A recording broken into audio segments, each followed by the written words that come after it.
قرآن مجید فرقان حمید میں رب ذوالجلال ارشاد فرماتا ہے ما جعل اللہ لرجل من قلبین فی جوفی، اللہ نے کسی انسان کے سینے میں دو دل نہیں رکھے، ہر انسان کے سینے میں ایک دل ہے۔ میں اس بات پہ حیران ہوں کہ ان مولویوں کے شاگرد آج تک یہ نہیں کہتے کہ ہمارے استاد سے فلاں مسئلے میں خطا اجتہادی ہوئی ہے، اپنے استاد کی جانب خطا اجتہادی کرتے ہوئے وہ 100 بار سوچتے ہیں۔ جس شخص کو خطا اجتہادی کا ہی مطلب مفہوم کا پتہ نہیں ہے، اس کو کیا دلائل پیش کیے جائے؟ یہ شخص ایسا دو منہ سانپ ہے اور ایسا منافق قسم کا یہ شخص ہے کہ ایک طرف یہ تحریک لبیک یا رسول اللہ صلی اللہ علیہ وسلم میں شامل تھا، تو دوسری طرف یہ شیخ منہاج کے بھی ترانے پڑھ رہا تھا۔ بسم اللہ الرحمن الرحیم، صلی اللہ علی النبی الامی و آلہ و اصحابہ وبارک وسلم۔ السلام علیکم ورحمۃ اللہ تعالی وبرکاتہ۔ معزز سامعین عزیز وقار، عقائد اہل سنت اور نظریاتی اہل سنت کو جتنا نہ تلافی نقصان اہل سنت و جماعت کے لبادے میں چھپے ہوئے جہل نقیب و خطیبوں نے پہنچایا ہے، شاید اتنا نقصان کسی اور نے نہ پہنچایا ہو۔ ان جہلا کے طبقے اور تولے سے تعلق رکھنے والے جاہل خطباء میں سے ایک ایسے شخص کا بھی شمار ہوتا ہے۔ اگر ان جاہل خطیبوں کی لسٹ تیار کی جائے تو عین ممکن ہے کہ اس شخص کا نمبر سب سے پہلے آئے، جس کا آج میں اپنے سامعین و ناظرین کے سامنے تعارف رکھنے جا رہا ہوں۔ جہاں یہ شخص جاہل ہے، اپنے دین اپنے ضمیر کا سودا کرنے والا ہے اور صرف گلوکاروں کی طرح جیسے ان کے فنکشنز ہوتے ہیں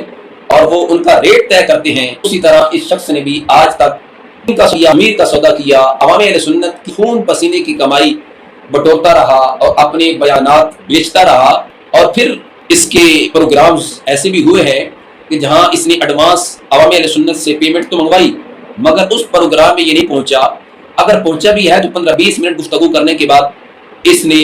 وہاں سے نکلنے کی کوشش کی، تو عوام اہل سنت نے اس کو پکڑا کہ جب تم نے ہم سے 60 70 75 80 ہزار تک اپنی ڈیمانڈ کی ہے اور ہم نے پوری کی ہے تو 15-20 منٹ گفتگو کرنا اس کا کوئی تک نہیں بنتا۔ یعنی اس قدر یہ ضمیر اور دین فروش یہ شخص جس نے اب تک مسلک کا کوئی فائدہ نہیں کیا بلکہ مسلک کو بیچا، دین و سنیت کا سودا کیا، نہ تو عقائد اہل سنت پہ پہرا دینے کے لحاظ سے اس کی کوئی خدمات ہے اور نہ ہی مدارس دینیہ کے قیام اور پھر ان میں علماء و طلباء تیار کرنے کے لحاظ سے اس کی کوئی خدمات ہے۔ جو شخص خود علم دین سے بہرا ہے، جاہل ہے، جس نے خود علم دین حاصل نہیں کیا، جسے خود کو علم دین سے لگاؤ نہیں، شغف نہیں، تو ایسا شخص جس نے جہاں اپنے دین کا ضمیر کا سودا کیا، اپنے تقریریں بیچی، عوامی اہل سنت کے خون پسینے کی کمائی ان سے لوٹی، وہاں اس شخص نے غازی نموسی رسالت غازی ملک محمد ممتا حسین قادری شہید نور اللہ مرقدہ کے اس نعرہ مستانہ سے مرز وجود میں آنے والی وہ بے مثال تحریک لبیک یا رسول اللہ صلی اللہ علیہ وسلم، اور جس تحریک کے متفقہ طور پہ چیئرمین علماء و مشائخ اہل سنت کی متفقہ رائے سے جس ہستی کو، جس عظیم عالم ربانی کو منتخب کیا گیا، وہ آپ کے میرے قائد، آپ کے میرے عقیدے اور نظریے کے محافظ سیدی کنز العلماء قبلہ امام جلالی دامت برکاتہ القدسیہ کی ذات ہے، کہ جنہوں نے اپنی قابلیت و صلاحیت کی بنیاد پہ نہ صرف غازی ناموس رسالت غازی ملک محمد ممتا حسین قادری شہید علیہ رحمہ کی رہائی کا مقدمہ لڑا، بلکہ شہادت کے بعد بھی غازی صاحب علیہ رحمہ کی اس خواہش کو پورا کرنے کے لیے کہ میں ناموس رسالت صلی اللہ علیہ وسلم پہ جان دے رہا ہوں اور نظام مصطفیٰ علیہ السلام کے نفاذ کے لیے میں انتظار میں رہوں گا، کہ جنہوں نے میرے سے محبت کی ہے اور میرے نام کی مالا جپی ہے، جس نام پہ میں جانوا رہا ہوں اس نام پہ تم نظام نافذ کرنے کے لحاظ سے کتنی کوشش کرتے ہو۔ تو قبلہ امام جلالی زیدی شرفو نے غازی صاحب علیہ رحمہ کی اس درینہ خواہش کو پورا کرنے کے لیے خود سیاست نبوی کی روشنی میں آپ نے بھی حصہ لیا اور جواب مردی کے ساتھ اپنا کردار ادا کیا اور اس تحریک کو آگے لے کر بڑھے۔ غازی صاحب علیہ رحمہ کی شہادت کے بعد ڈی چوک میں یہ شخص پری پلاننگ بھیجا گیا، اور اس کو کنہوں نے بھیجا وہ بھی اگر کوئی ہم سے حقیقت پوچھنا چاہے، کوئی سنی درد رکھنے والا، کوئی سنی عالم، کوئی سنی مفتی، تو ہم سے رابطہ کر سکتا ہے۔ اللہ کے فضل سے ہم گواہوں کی موجودگی میں یہ ساری چیزیں ان کے سامنے رکھیں گے کہ تحریک لبیک یا رسول اللہ صلی اللہ علیہ وسلم میں رخنہ سازی، انتشار و افتراء کرنے والا اور تحریک لبیک یا رسول اللہ صلی اللہ علیہ وسلم کو دو دھڑوں میں تقسیم کرنے والا شخص کوئی اور نہیں ہے۔ یہی جاہل قسم کا خطیب، ضمیر فروش، دین فروش فاروق الحسن نامی شخص ہے۔ اہل سنت و جماعت کا ایک گرینڈ اجلاس ہوا جس کے اندر بڑی بڑی اہل سنت و جماعت کی مقتدر شخصیات بھی تشریف فرما تھی، اس اجلاس میں یہ بات رکھی گئی کہ جو ہماری اس تاریخ کی روح رواں شخصیات ہیں جن میں مرکزی کردار قبلہ امام جلالی زید شرف کی ذات کا ہے، ان کے خلاف اگر کوئی تاریخ میں شخص آ کر زبان درازی کرتا ہے، ان کی کردار کشی کرتا ہے، ان کی خدمات کو ڈیمیج کرنے کے لحاظ سے اگر کوئی پراپوگنڈا کرتا ہے تو ہمیں اس شخص کو تحریک سے بیر نکال پھینکنا چاہیے۔ جب یہ بات رکھی گئی تو اسی گرینڈ اجلاس میں یہ فاروق الحسن نامی شخص بھی بیٹھا تھا،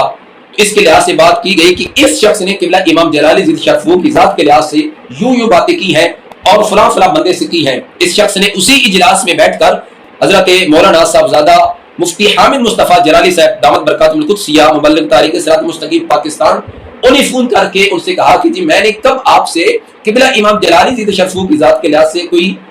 اس طرح کی بات کی ہے؟ تو انہوں نے آگے سے جواب دیا کہ تم وہ بدبخت ہو کہ تم نے ایک مرتبہ نہیں بلکہ 12 مرتبہ تم نے اس محسن اہل سنت، اس عظیم عالم ربانی کے خلاف زبان درازی کی ہے اور دشنام درازیوں سے تم نے کام لیا ہے، جس کے بعد یہ فون بند کر گیا۔ اور اس کی یہ گفتگو اس گرینڈ اجلاس میں موجود علماء نے بھی سنی اور مشائخ نے بھی سنی۔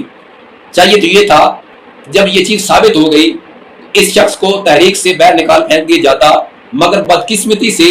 اس سے 3 لاکھ روپے لے کر اس کو باقاعدہ تحریک کا حصہ بنایا گیا اور اس کو عہدہ سونپا گیا۔ تحریک کے دستور منشور کے ساتھ کھلواڑ کیا گیا۔ کاش کہ اس وقت آنکھیں کھولی جاتی اور اہل سنت و جماعت کی عظیم تحریک کے مابین رخنہ سازی کرنے والے اس شر پسند عناصر کو ایک طرف پھینک دیا جاتا۔ خاتم بدہن یہ جس مقصد جس مشن کے لیے آیا اپنے اس مشن میں یہ کامیاب ہوا، اور ہمارے وہ احباب جو اس کی چال کو نہ سمجھ سکے، بتانے کے باوجود، اس کی کارستانیاں دکھانے کے باوجود صرف اور صرف اس کی گلوکاروں اور گویوں کی طرح آواز پر وہ فدا ہو گئے۔ یہی وہ شخص جس نے دین و سنیت کے نام پہ اپنے بیانات بیچے، اپنے خطابات بیچے، عوامی اہل سنت کے خون پسینے کی کمائی اس نے بٹوری اور پھر ٹائم دے کر ان سے ایڈوانس منگوا کر پروگرام میں نہ جانا، تحریک کی مصروفیات کا جھانسا دے کر پیسے لیتا رہا، مگر آج اس کی بدبختی کا یہ منہ بولتا ثبوت ہے کہ رب ذوالجلال نے اور حضور نبی رحمت صلی اللہ علیہ وسلم کی مبارک ذات نے اس سے اپنے دین کا جو تھوڑا بہت کام یہ کر رہا تھا اس سے توفیق چھین لی ہے کہ اب یہ موصوف خطابات سے ہٹ کر دنیاوی دولت کے پیچھے دوڑ رہا ہے، کبھی گاڑیوں کا شو روم تو کبھی پراپرٹی کا کام کرتا یہ نظر آ رہا ہے۔ جیسے اس نے دین و سنیت کے نام پہ عوامی اہل سنت کو لوٹا، ایسے ہی آج اس شعبے میں آ کر یہ کیا کچھ کر رہا ہے، یہ بھی ایک ناقابل تردید حقیقت ہے۔ اور تاریخ کو اس نے اس قدر نقصان پہنچایا کہ شاید ہم کبھی بھی وہ نقصان پورا نہیں کر سکتے۔ تاریخ لبے پاکستان کا اگر کوئی اس کا ہمدرد ہے تو اس کو سمجھا دے اور اس کو یہ بتا دے کہ قبلہ امام جلالی ضد شرف کے اس نظریے جو کہ نظریہ اہل سنت ہے، جو کہ عقیدہ اہل سنت ہے، اس سے کبھی بھی یہ ٹکر نہ لے، وگرنہ بڑے بڑے آئے اہل سنت کے بزام خیش جو شیر تھے آج ان کا نام و نشان مٹ گیا ہے، لہٰذا اس کی اسی میں ہی بھلائی ہے۔ حضرت سیدی قبلہ امام جلالی ضد شرف کی ذات کے لحاظ سے یہ اپنی زبان بند رکھے۔ میں اس بات پہ حیران ہوں کہ ان مولویوں کے شاگرد آج تک یہ نہیں کہتے کہ ہمارے استاد سے فلاں مسئلے میں خطا اجتہادی ہوئی ہے۔ اپنے استاد کی جانب خطا اجتہادی کرتے ہوئے وہ 100 بار سوچتے ہیں کہ کہیں اس سے ہمارے استاد کی جلالت علمی میں کوئی حرف نہ آ جائے، تمہارے استاد کی طرف خطا کی نسبت ہو، تمہیں درد محسوس ہو، اور وہ سیدہ خاتون جنت پاک